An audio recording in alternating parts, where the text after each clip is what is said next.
ప్రధానంగా రాష్ట్ర ప్రభుత్వం నుంచి ఈ మున్సిపాలిటీ పరిధిలో అభివృద్ధి పనులు చేయడానికి 50 కోట్ల రూపాయల నిధులు మంజూరైనాయి.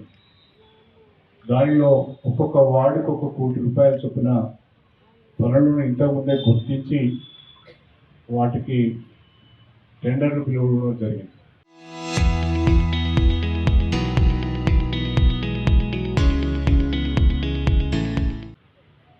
ఆ పనులు ప్రస్తుతము కొన్ని ప్రోగ్రెస్లో ఉన్నాయి.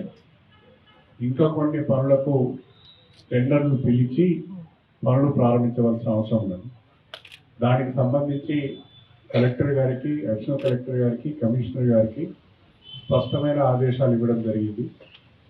ఈ నెల చివరి వరకు టెక్నికల్ శాంక్షన్స్ అన్ని తీసుకొని మార్చి మొదటి వారంలో మొత్తం పనులకు టెండర్లు పిలిచి అగ్రిమెంట్లు చేసుకొని పనులు ప్రారంభించాలని చెప్పి మన కౌన్సిల్ ఏకగ్రీవంగా తీర్మానం చేయడం జరిగింది.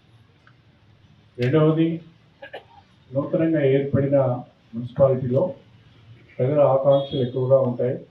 మున్సిపాలిటీ ద్వారా మరింత మెరుగైన పౌర సేవలు అందించాలని భావిస్తుంటారు. కాబట్టి శానిటేషన్ పైన, మంచినీటి సరఫరా పైన ప్రత్యేక దృష్టి పెట్టాలని చెప్పడం జరిగింది.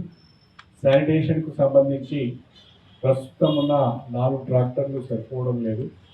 అదేవిధంగా ఫాగింగ్ మిషన్స్ కూడా తక్కువ ఉన్నాయన్నారు.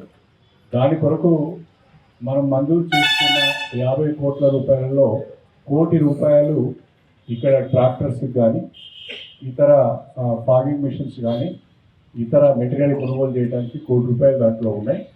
వాటిని కూడా కొనుగోలు చేయాలని చెప్పి నిర్ణయం తీసుకోవడం జరిగింది. డ్రింకింగ్ వాటర్కి సంబంధించి పెరుగుతున్న జనాభాకు అనుగుణంగా 2050 వరకు ఈ గణపూర్ మున్సిపాలిటీ జనాభా 40,000 వరకు పెరిగే అవకాశం ఉన్నది. కాబట్టి 2050కి 40,000 జనాభాకు సరిపోయే విధంగా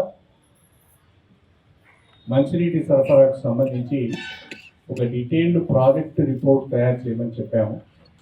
దానికి ఎంత ఖర్చు అయినా ప్రభుత్వం నుంచి నిధులు తీసుకువచ్చి వచ్చే 1-2 సంవత్సరాలలో గణపురం మున్సిపాలిటీ పరిధిలో ఎక్కడ కూడా మంచినీటి ఎద్దడి అనే సమస్య లేకుండా శాశ్వతంగా పరిష్కారం చేద్దామని చెప్పడం జరిగింది. దానికి ఒక డీటెయిల్డ్ ప్రాజెక్ట్ రిపోర్ట్ తయారు చేయమని కూడా చెప్పడం జరిగింది. దానికి తోడుగా ఇప్పటికీ మంజూరైన నిధులతో పాటుగా ఈరోజు 18 మంది కౌన్సిలర్లకు నేను ఒక మాట చెప్పాను. మేము ఈ వార్డులలో ఇందిరమ్మ ఇళ్ల నిర్మాణం జరుగుతున్నది. ఆ ఇందిరమ్మ ఇళ్ల నిర్మాణాన్ని మీరు ఒక్కసారి వెళ్ళి పరిశీలించండి. లబ్ధిదారులకి ఏమైనా ఇబ్బందులు ఉంటే తెలుసుకోండి. బిల్లులు రాకుండా ఇంకే కారణమైన వాళ్ళు ఇబ్బందులు ఎదుర్కొంటున్నా వాటిని పరిశీలించే ప్రయత్నం చేసి ఇందిరమ్మ ఇల్లు వచ్చిన వాళ్ళందరూ కూడా ఇల్లు కట్టుకునే విధంగా మనం ప్రయత్నం చేద్దాం. మీ కృషి ఉండాలి, మీ సహకారం ఉండాలని చెప్పాను. అది కాకుండా నేను మొన్న ఎన్నికల సందర్భంగా ప్రతి వార్డుకు 2 కోట్ల రూపాయల నిధులు అదనంగా ఇస్తారని ప్రభుత్వ పరంగా తీసుకొస్తానని చెప్పాను. ఆ మాటకు కట్టుబడి వచ్చే 4 సంవత్సరానికి 50 లక్షల రూపాయల చొప్పున ఒక్కొక్క వార్డుకు అభివృద్ధి నిధులు ఇస్తానని చెప్పాను. ఇప్పుడు ఎన్నికైన కౌన్సిలర్లందరూ రాజకీయాలకు అతీతంగా ఆ పార్టీ ఈ పార్టీ అనే తేడా లేకుండా మీరు ఒక్కొక్కరు మీ వార్డులో 50 లక్షల రూపాయల విలువైన అభివృద్ధి పనులను మీ ప్రాధాన్యత క్రమంలోనే మాకు ఇవ్వండి. మీరే పనులను ఎంపిక చేయండి. మీరే ఆ ప్రతిపాదనలు మాకు ఇవ్వమని కూడా చెప్పాను. అవి కూడా ఒక వారం 10 రోజుల లోపల వాళ్ళ దగ్గర నుంచి తీసుకొని ప్రతిపాదన కూడా గవర్నమెంట్కి సమర్పించి ఈ 50 లక్షల రూపాయల చొప్పున నిధులను ఈ మార్చి బడ్జెట్ తర్వాత ఏప్రిల్ మాసంలో మంజూరు చేయించే ప్రయత్నం చేస్తానని చెప్పి కూడా నేను ఈ సందర్భంగా తెలియజేస్తున్నాను. పారిశుద్ధ్య కార్మికులు చాలాసార్లు నేను వచ్చినప్పుడు మాకు జీతాలు రావడం లేదని చెప్పడం జరిగింది. ఈరోజు మున్సిపల్ కౌన్సిల్లో ఒక నిర్ణయం తీసుకున్నాం. సోమవారం నాడు వాళ్ళందరికీ 3 నెలల జీతం, వాళ్ళకి 3 నెలల జీతం రేపు సోమవారం నాడు ఇస్తున్నాం. మిగతా ఇంకా 4 నెలలు 5 నెలల జీతాలు రావాలి వాళ్ళకు. అవన్నీ కూడా ముఖ్యమంత్రికి నివేదించి మన మున్సిపాలిటీకి అదనపు నిధులు తీసుకువచ్చి వచ్చే 2-3 నెలల్లో వాళ్ళ జీతాలన్నీ కూడా ఇప్పించే ఏర్పాటు చేస్తాను. సోమవారం నాడు మాత్రం మీకు ఒక్కొక్కరికి 3 నెలల జీతం ఇచ్చే ఏర్పాటు చేస్తాను.